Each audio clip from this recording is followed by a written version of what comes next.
soon, so just get ready. Okay, sorry. It should emit a light, but we didn't say what color it was supposed to be. And our engine in 1.12 said, when I don't know what the color is supposed to be, I display white. And then we don't notice that there's a bug. We never noticed. So in our modern engine, we say, you know what?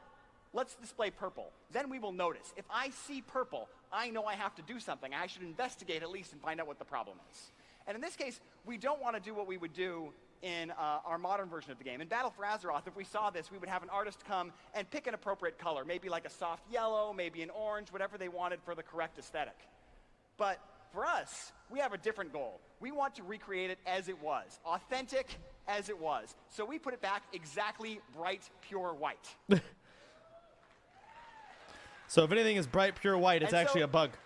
If you guys but check they want this it out that in way. the demo, either on the show floor here or at home, and you go and take a look at this lamppost, you will see that it is white today. But that one's purple. It turns out there are more than one Westfall lamppost model. They look really similar. They even have the same bug. There's two of them. We'll fix this one too, don't worry. We're not done yet. There are other things that weren't able to be solved by just restoring old data. It got us a long way, but there are some things where even when we restore the old data, there is no system that understands it. A great example of that is provided by the Hunter and his class abilities.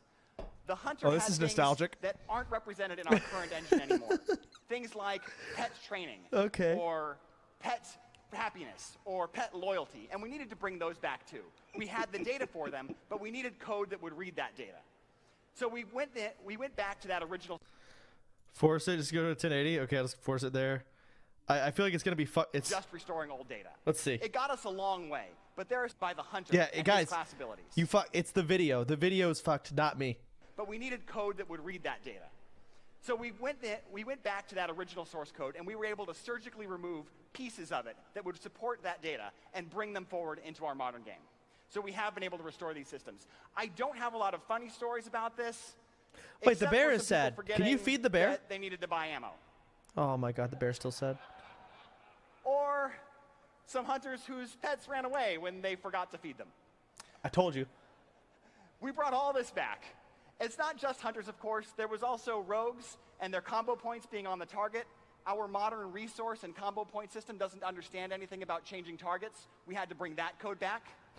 And there's also things like the combat formulas to make sure that your critical hits and your crushing blows are distinct and are affected by the defense skill of the defender and the weapon skill of the attacker. And we brought back weapon skills as well. Nice. We brought back the code that levels up as you use them more, and the combat formulas that make them affect your chance to get a glancing blow. There were also animations. There's a pretty obvious bug here on this screen. That plane strider is dead. But he's standing up. I'm looting him. How am I doing that? I can even skin him.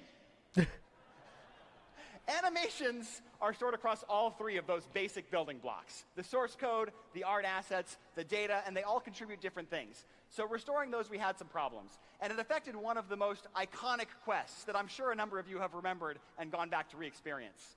I'm sure you guys all remember Man Crick's wife. Yes. So we, of course, named her Olgra in the expansion. I'm sure some of you remember that. In Cataclysm, we made a memorial to her and declared that her name was Olgra. But of course, in 1.12, she was only known to you as Beaten Corpse, because you were supposed to discover her and find her dead, and she's standing up, like the plane strider.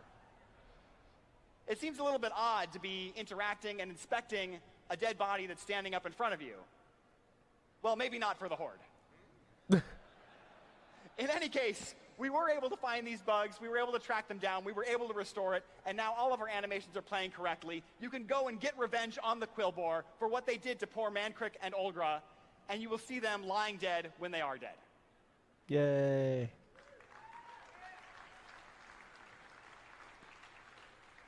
I also want to talk about some of our classic UI screens, like the character customization screen. This is something you see very early in the game that's really near and dear to our hearts. It has great feelings of nostalgia for all of us, and I'm sure for you too. And when we look at the prototype, we had the correct race and class combinations. We got that from the data, but the art is wrong. And so we went and restored that art. And here we ran into another case where restoring the art was not enough. When we look at these two screens, they're a lot closer now, but the reference client seems to have almost a snowy effect, whereas the prototype here, or our work in progress rather, does not. And we went and looked into this. It's not weather, it's not snow, it's actually a fog effect. And we were able to find the engine equations that controlled that and restore them a little bit closer. I don't want to promise pixel perfect perfection, because we might not hit it. But we are doing these side-by-side comparisons all the time, and we're going to work as hard as we can to get this as close as possible. Yay.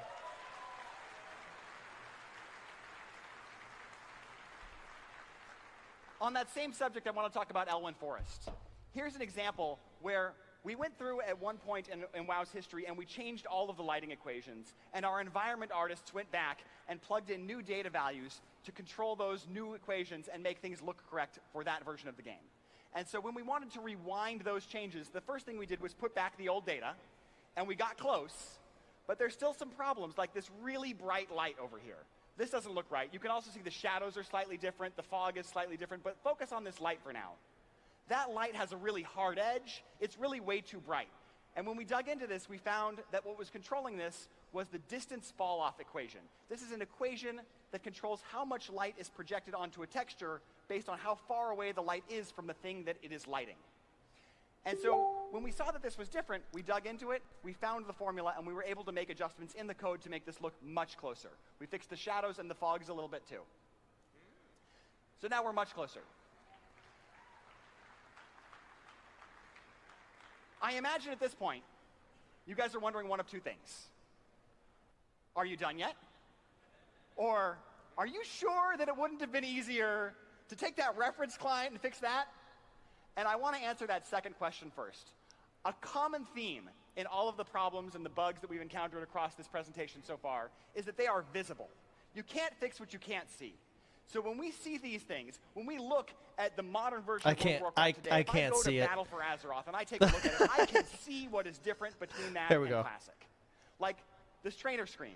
It works, but it doesn't look right. We fixed it. We can find these things and we can fix them. We can do this over and over again. We can get your help finding them so that we can get this right. If we had started with the reference client, all of those problems are invisible problems. We know they're there, but we don't know about each individual one. They're the kinds of problems you can't see until a malicious actor is abusing them and destroying things for your players. Or when the servers are crashing only because there are millions of players online at once, and you couldn't get that in testing. So this is an approach that we took to make sure that we could ensure that same Blizzard level of quality that you've all come to expect. Dude, I don't know what this video is, but it is getting some funky shit going on. We're done. We're not. We clearly have a lot more work to do. Besides things that I've mentioned in this presentation so far, there's capital cities, dungeons and raids, boss abilities. All of our PvP systems are still waiting for us to go take a look at them. And so we have a lot more work to go. And to talk about some of our design philosophies and how those affect the decisions that are coming up ahead, I want to bring back to the stage Game Director Ian Hazzakostas. Hi, Ian, again. Thank you, Brian. So working on WoW Classic, basically it's like almost in a my armpits hurt again. It's been a really fascinating experience as a designer. Because normally, what I do most of the day with Battle for Azeroth is creative work, it's problem solving, it's identifying a hole, figuring out the right puzzle piece that's going to fit that hole perfectly, thinking about things that might cause, and so on and so forth. But in the case of WoW Classic, that work was already done. That work was completed 12 years ago. And so that raises the question of, like, what does design even mean when it comes to this project? Well, as Brian laid out, there are a number of differences, right? There's a countless list of differences between the prototype, the work in progress that we have running, and the original 1.12 client and server structure. It's differences in UI, in code, in systems, in player-facing interface elements, and so forth. And every single one of those represents a decision. Do we maintain the status quo? Do we do work to remove something that was added, to reintroduce something? Or in some cases, do we even re-add certain bugs that were fixed along the way, but felt like parts of the experience? And so before we began any of these decisions, we wanted to come up with a framework that would help guide us. And first and foremost, really, is authenticity as our goal. We want to create an experience that feels just like 2006 World of Warcraft. If someone was playing WoW in 2006 and they lay down and took a very, very, very long nap and woke up in 2019 and we sat them in front of WoW Classic, it shouldn't feel like an immediately different experience. You might wonder, like, why is this monitor so thin and all of that? But other than that, it should feel like the game that you know. Second, when it comes to authenticity, that's not just about things like weapon skill and crit and crushing blows and all that. It's also about the community. It's about the social dynamics that are part of what defined WoW Classic. We understand that that is a key part of the experience, and anything that might threaten to undermine those dynamics is something that we need to be very suspect about, and again, use authenticity as our guide. Even if it might seem minor at a glance, those small changes could have large ripple effects that would change the way players related to the world and to each other. Finally, we really had this 112 data that we've been able to restore, and we viewed that as almost sacrosanct.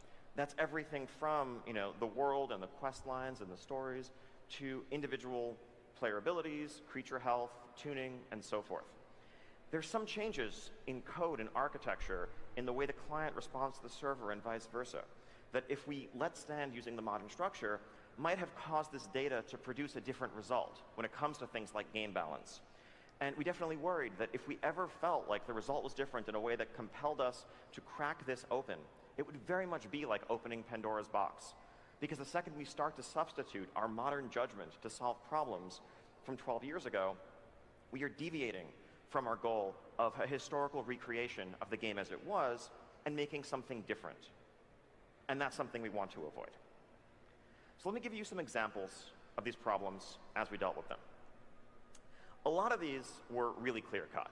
At the start of the project, we came up with a laundry list of literally dozens and dozens, over 100 items of ways in which the initial prototype that we had differed from the original experience. Some of these were just 5-minute, even 30-second conversations. Dungeon Finder. Of course we're not going to have Dungeon Finder or Group Finder in WoW Classic.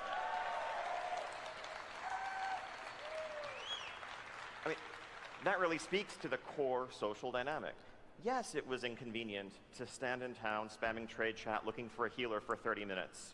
And yes, that meant that if you only had, some time before you headed to work in the morning, you couldn't realistically run a dungeon. And there are definitely advantages to being able to just instantly matchmake and teleport to the dungeon. But it also meant that when you found that healer, maybe you'd add them to your friends list. Maybe you'd have someone that you could rely on because it was super important to have friends, to have allies that you could join with, to not have to rely on spamming trade chat for 40 minutes. Or maybe when someone made a mistake and accidentally aggroed an extra mob and wiped the group, you probably weren't going to kick them out of the group for that mistake because it would have meant going back to town the and audio spamming is trade fucked chat for 30 more minutes. So whatever, I don't no care. Dungeon Finder. And yes, I know if you type /LFR in the current demo client, a window will pop up. That's not functional, it's a vestige, that's being removed. I think that's part of what Brian just alluded to. There's a lot of work still left to do, just because there is an element that you see in the experience that's playable on the floor or at home right now. Please don't take that to mean that that represents a final determination of what the game is going to look like. This is what I'm trying to lay out right now. Cross-realm grouping, again, no way, right? Realm identity, reputation, seeing the same people over and over again, knowing who the best geared warrior on your server is, those are important elements of the classic experience.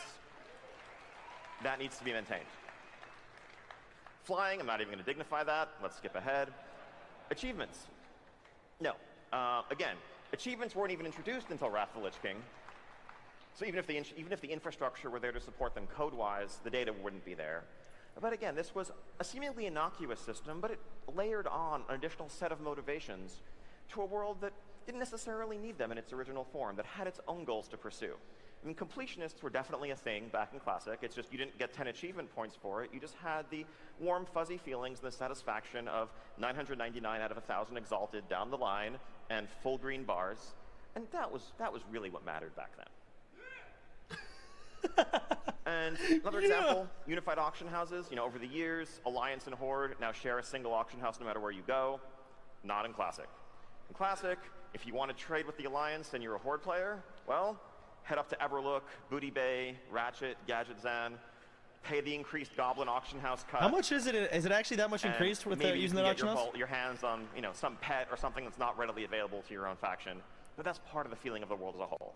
Again, these were easy decisions. 15%? Oh shit. Now, on the other end of the spectrum, there are a number of decisions that we debated about a lot that were much trickier, and that in some cases we're still talking about to this day. So first off, the debuff limit. In original World of Warcraft, when the game launched in 2004, you could have 8 debuffs on a mob, and that was it. And then things would start to get pushed off. I feel bad for you if you're a warrior trying to use deep wounds and trying to convince your raid leader that it was the best talent to do good damage. I feel really bad for you if you were a rogue wielding a barman shanker.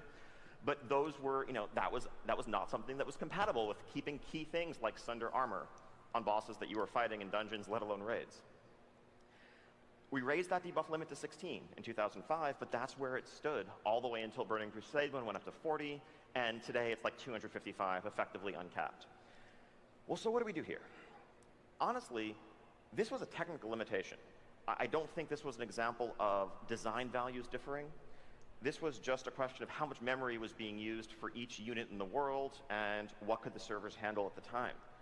It's honestly not, frankly, not great game design to have a game where you have 40-player raids, where each member of that raid might apply up to a couple of different debuffs, and they're all fighting the same enemy, and you can only have a total of 16 of them at once with no real control over what gets pushed off. Not great. That said, we are restoring the 16 debuff limit. Now, why are we doing that, you might ask, if it's frankly objectively worse design? That actually implicates the third point on my original philosophy slide, which is we don't want to mess with the 112 data. We don't want to mess with balance. If we change the code in this regard, who's to say what effects that would have on balance in raids and PvP and elsewhere? Maybe suddenly dot classes like warlocks and others are far more effective than they had been. And we have actually a different outcome, a different metagame than the original classic experience produced, and that would actually be deviating from authenticity. So this was an area where, even though we feel it's worse and we can articulate arguments for why even the team of 2006 would have raised the limit if they could have technically, we're not going to because it would be inaccurate.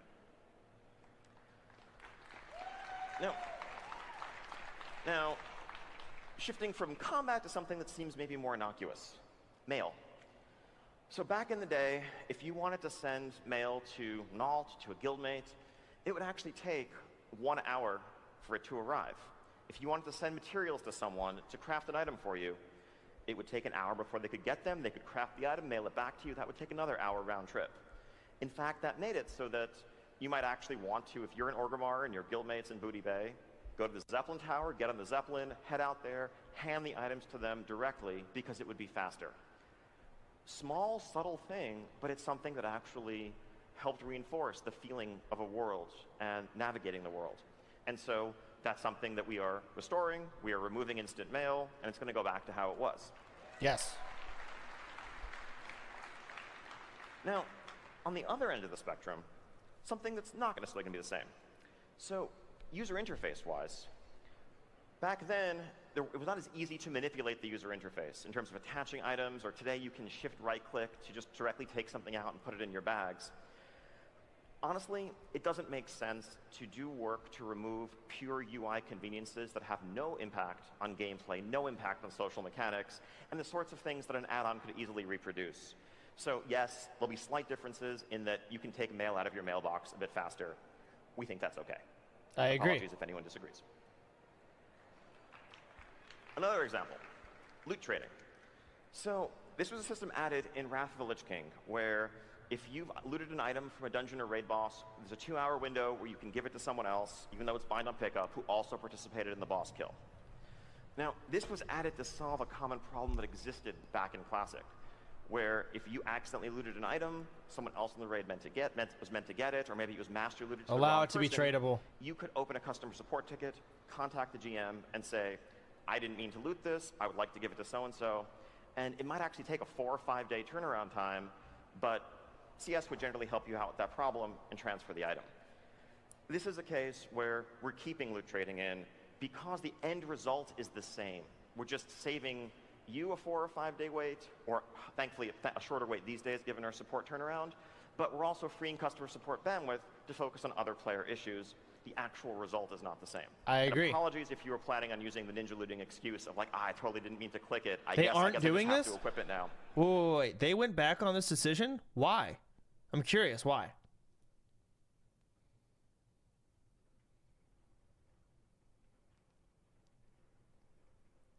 They are doing this for raids and raids only. Okay, sure. I guess it's sure. I just find it like if you loot an item, okay, and it's tradable, or like say you loot the wrong item, you wanted this to go to your friend, just give it to him. Let's open a ticket. I don't understand. It's a touchy subject in the community. Yeah, but that's fine. I just want to know like stuff. the other why. If you played a Just rogue why? back then, you might remember energy regeneration worked differently than it did today. Today, there's predictive regeneration on the client where you get, you know, 1 point of energy every 1/10 of a second or so, modified by haste. Back then, and this was a limitation of infrastructure, I'm almost done with the video. server communication, it came back in much larger discrete chunks. That meant you could be sitting at 38 energy wanting to use a 40 energy Sinister Strike, and you might have to wait over a second to do so. Again, not the product of an active design desire, but just a technical limitation that no longer exists today. But because this impacts things like the pacing and flow and feel of playing a rogue, or some PvP implications for pooling for burst, we are restoring the old energy regeneration. Good.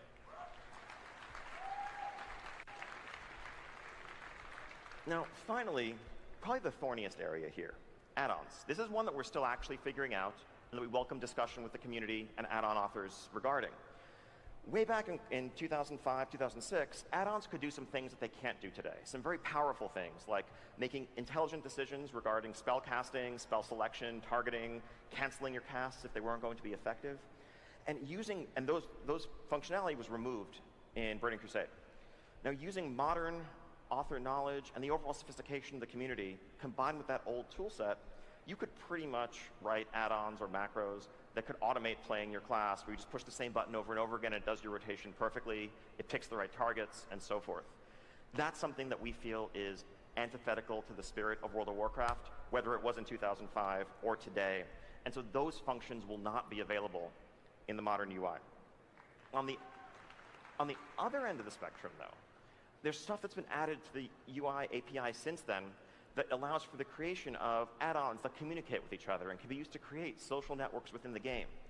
We're actually kind of suspicious of these and skeptical about the possibility of add-ons reproducing some of the functionality that we've deliberately removed from Classic that we feel could be harmful to the authentic experience. And we know that once it's out there, saying just don't use it if you don't want it isn't good enough, because it will start to become part of the fabric. And so we may be restricting some of those new things as well. We're likely going to find some kind of middle ground that combines Imagine if someone made an add-on for Raid Finder. With a goal towards making sure I that could see the someone vast doing majority of the add-ons that people know and expect function with the goal of an authentic experience. Now, just to wrap up, there's one big thing that we haven't talked about yet. I know I've heard a lot of questions about this. So what are we doing with content? Right? In 1.12, everything was available. All the way through Naxxramas, all that stuff was unlocked. There were catch-up mechanisms and reputations and things that were not there originally. What do we do? So we understand that World of Warcraft, especially back then, was about a journey. And the catch-up mechanisms that might undermine or compete with gear from Molten Core or Onyxia and make that stuff irrelevant would really shape, and not for the better, the experience of progressing through that content. And so we are going to have staged content unlocks throughout the release of Classic. So we will begin with the game more or less as it stood in the spring of 2005, which for many European players is actually the game that they first emerged into, because WoW came out a bit later there then. And that will be Molten Core and Onyxia as the pinnacle of the available raid content, Dire Maul existing, and the world bosses like Kazakh and Azurgos. Notably, what will not be present, other than later raid content, is also the formal PvP reward system, including items from Battlegrounds and the High Warlord Grand Marshal grinds, because those actually overshadow a lot of the early raid gear. It's a big deal if you can just go into Alterac Valley and get an unstoppable force that favorably compares to the majority of weapons from the raid. There's something wrong about that. Now, when folks are ready for it, and this is something that we'll determine as the game evolves naturally and organically, we'll have a second wave of content that includes... This plane got changed, I'm aware. A little bit, but whatever. Blackwing Lair, Battlegrounds, PvP rewards, and the 20-player raid of Zul'Gurub. After that, when folks are ready, Encourage 20 and 40, the Outdoor Silithus content, the so-called Tier 0.5 quest lines, and the Green Dragons. And yes, Silithus content means the opening of the gates of Encourage. And as we see the race to become the new round of Scarab Lords unfold. And then finally, Naxxramas and the accompanying content. Again, exact timing of this to be discussed further, and I'm sure there's stuff that we're not accounting for that we've forgotten. Look forward to a dialogue with the community in the coming months to figure out exactly which bucket things should fall into and how this will all work out. So there we have it. That's where we stand today. Thank you so much for joining us for this look back and this look ahead to what remains between now and next summer. We can't wait to get back to the office after BlizzCon, listen to feedback from everyone playing the demo, and do everything in our power to get this wrapped up and into your hands as soon as possible. And we can't wait to join you in pre-Cataclysm Azeroth next summer. Thank you.